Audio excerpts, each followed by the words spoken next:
اور حضرات صحابہ کی شان کیا ہے؟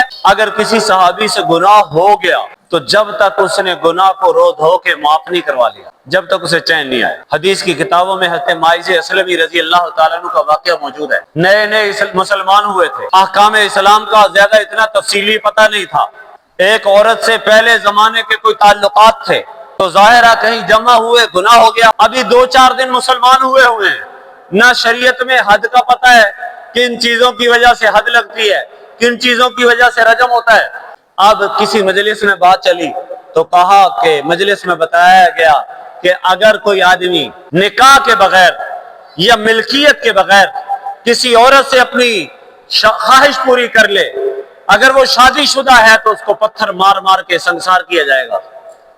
اوہو، یہ بات سنی اور حضور علیہ السلام کی مجلس میں پہنچے اور حضور علیہ السلام کی خدمت میں عرض کیا، اوقات یا رسول اللہ علی امرات، اے اللہ کے نبی، میں ایک عورت میں واقع ہو گیا، مجھ سے گناہ ہو گیا۔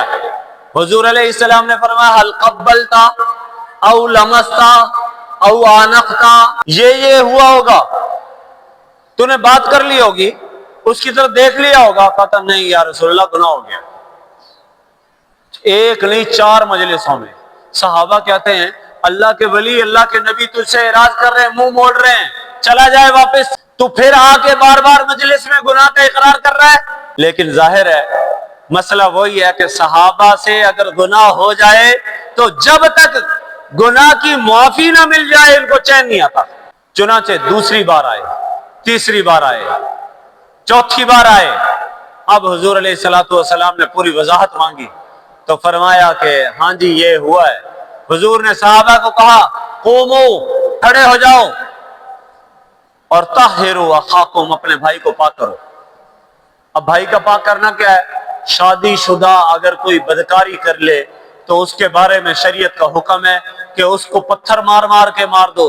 اسلامی حکومت اگر ہو تو ظاہر زانی کی سزا یہ ہے، اور اگر غیر شادی شدہ ہے تو شریعت مطہرہ کہتی ہے اس کی سزا 100 کوڑے ہے۔ اب حضور نے فرمایا، قومو، کھڑے ہو جاؤ، اپنے اس بھائی کو پاک کرو۔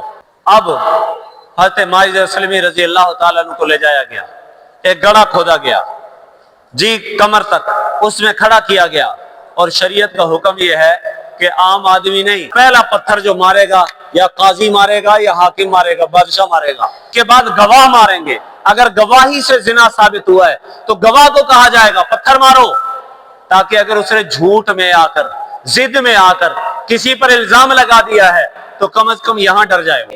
اب اگر اس موقع پر کسی گواہ نے کہا نہیں میں نہیں مارتا تو حد ساقط ہو جائے گی، نہیں مارا جائے گا اس کو۔ جہاں اعتراف کے معاملے میں ثابت ہو، پہلے حاکم وقت پتھر مارتا ہے، حضور نے پہلا پتھر مارا۔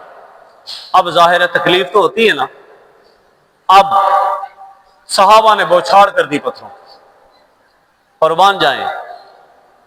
حضور علیہ السلام فارغ ہو کے آ رہے ہیں، 2 صحابہ کے بارے میں بات سنی کہ وہ کہہ رہے تھے اللہ اور رسول تو اس کے گناہ پہ پردہ ڈالنا چاہتے تھے، لیکن اس کے نفس نے اس کو ذلیل کروا دیا، بار بار آ کے رسول دو عالم صلی اللہ علیہ وسلم کے سامنے اقرار کر رہا تھا جی۔ تو حضور کے کانوں میں بات پڑ گئی کہ مائز اسلمی کی غیبت کی جا رہی ہے۔ حضور آگے پہنچے، فرمایا آئینہ فلان ابن فلان و فلان ابن فلان، یہ فلان فلان 2 صحابی کہاں ہیں؟ وہ دوڑے دوڑے آئے، نحنو یا رسول اللہ، ہم حاضر ہیں اللہ کے نبی۔ حضور نے فرمایا سامنے ایک کوڑے کرکٹ کا ڈھیر تھا، وہاں ایک گدھا مرا ہوا تھا، اور اس کی وہ جب 2-3 دن گزر جائیں وہ پھول جاتا ہے نا، اس کی ٹانگیں پھولی ہوئی تھی، اٹھی ہوئی تھی اوپر، اور پیٹ پھول گیا تھا، پھٹ گیا تھا۔ حضور نے فرمایا انزلا علی صباتۃ ھذا القوم فکلا من ھذا الحمار المنتن، اترو گندگی کے اس ڈھیر سے اس مردار گدھے کا گوشت کھاؤ۔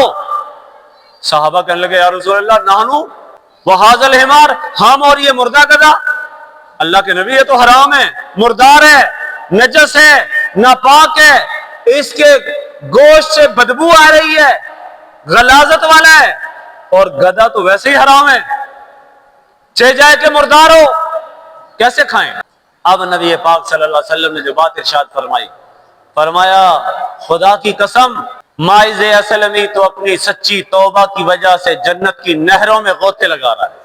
جس کو ہم ابھی سنگسار کر کے آئے ہیں اس کی توبہ سچی تھی، اسی لیے گناہ ہوا تو ایک مجلس میں آیا، پتا تھا رجم کیا جائے گا، سنگسار کیا جائے گا، اعراض کیا گیا، منہ موڑا گیا، دوسری مجلس میں آ کے اس نے اقرار کیا، پھر منہ موڑا گیا، تیسری مجلس میں آ کے اس نے اقرار کیا، چوتھی مجلس میں آ کے اس نے اقرار و اعتراف کیا۔ وجہ کیا تھی؟ وہ دل کا سچا تھا، گناہ پہ نادم تھا، اپنے رب سے معافی مانگنا چاہتا تھا، اپنے آپ کو پاک کرنا چاہتا تھا، اور اللہ نے اس کو ایسا پاک کیا ہے کہ آج اپنی وہ سچی توبہ کی وجہ سے انہو ینغمس فی انہار الجنہ، وہ تو جنت کی نہروں میں غوطے لگا رہا ہے، اور تم اس کی غیبت کر کے تم اس مردہ بھائی کے گوشت کھانے سے بھی برا عمل کر رہے ہو۔